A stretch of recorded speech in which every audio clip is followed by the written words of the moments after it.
E aí, pessoal, como é que vocês estão? Hoje eu vim aqui conversar com vocês sobre um tema que é muito recorrente aqui no consultório, a procrastinação. Você sabe o que é procrastinar?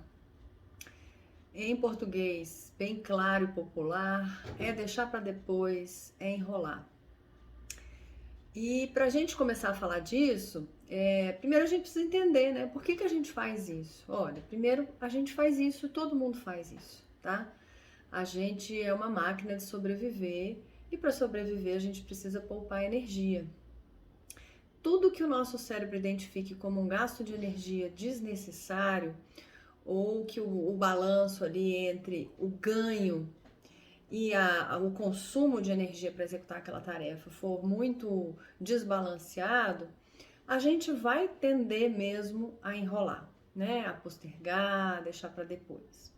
Somado a isso, a gente vive numa era de hiperestimulação. Então veja bem, você que tem lá um artigo para ler para o seu mestrado, ou aquele relatório de finanças que ficou para você fazer em casa, que não deu para você fazer no escritório.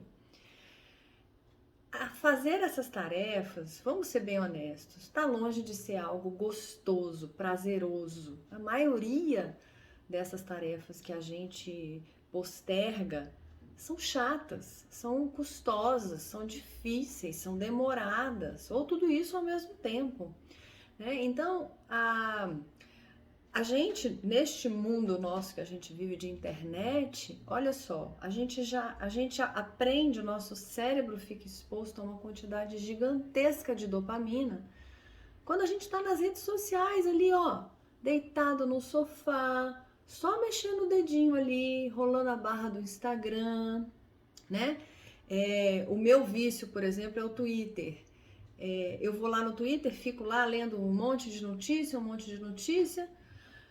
Se eu fechar o Twitter e abrir ele um segundo depois, nossa, tem mais uma infinidade de notícias, né? Então, além de ser uma fonte inesgotável de novidade, o que já é muito atraente para gente, também é um contexto onde a gente está o tempo todo tendo uma descarga mais elevada de dopamina ali, né? É prazeroso, é interessante, a gente xereta a vida do outro, a gente lê um artigo bacana, importante, a gente vê uma foto de uma viagem, a gente descobre uma roupa nova, enfim, é muita dopamina. Comparado com um pouquinho só de dopamina que a gente vai liberar na hora que a gente vai fazer aquele relatório, é muito melhor a gente ficar enrolando, né? É muito melhor e gasta muito menos energia, além de tudo. Então, a gente vai ter uma tendência natural, olha aí as camadas que eu tô dando para vocês. Tem uma camada biológica, né? Filogenética, que diz respeito lá a quem nós somos como espécie, que vai buscar essa economia de energia, né? Então há uma tendência natural da gente enrolar, postergar. Depois vem uma camada cultural, o mundo que a gente vive, né? Um mundo onde tem uma competição muito desleal com essas atividades aí que a gente precisa fazer, que são atividades importantes para o nosso progresso, para o nosso trabalho, para os nossos estudos, né? Mas que elas são chatas, é verdade. Então, e somado a isso tudo, o que que acontece?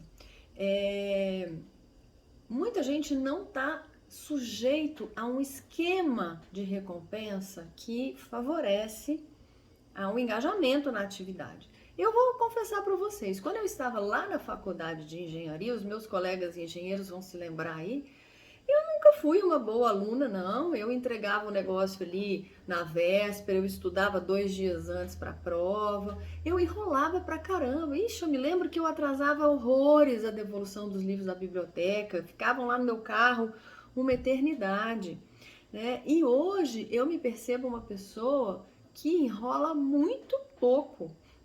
Eu até dou uma enroladinha em algumas coisas, mas eu nunca descumpro um prazo, né? Os meus clientes sabem disso aí. Me pedem uma nota fiscal, me pedem um relatório, eu entrego rapidamente.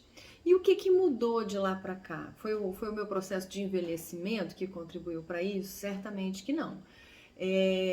O que que aconteceu? Hoje, o meu trabalho, ele me coloca em um esquema de recompensa muito imediato. Então, por exemplo, eu atendo e eu ganho.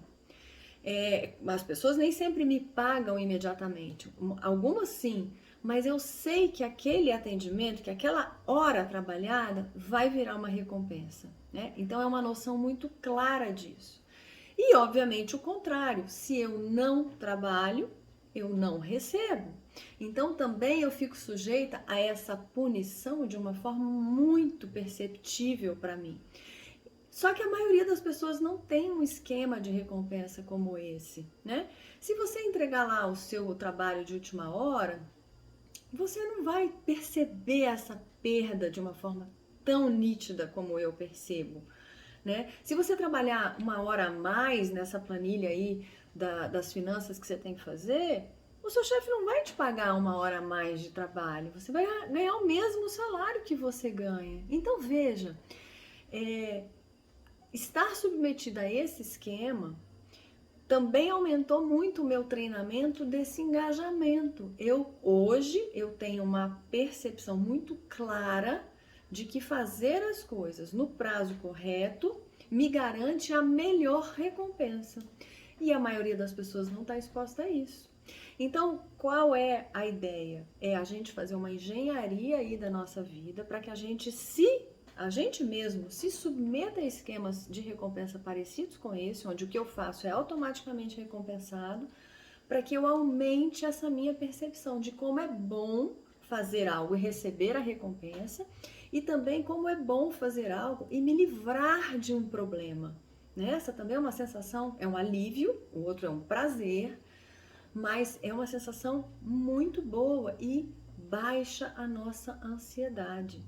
Então, pessoal, pensem aí sobre isso e me digam como é que vocês lidam com a procrastinação e o que isso tem a ver com o esquema de recompensa que vocês vivenciam aí na vida de vocês, ok? Combinado? Até breve!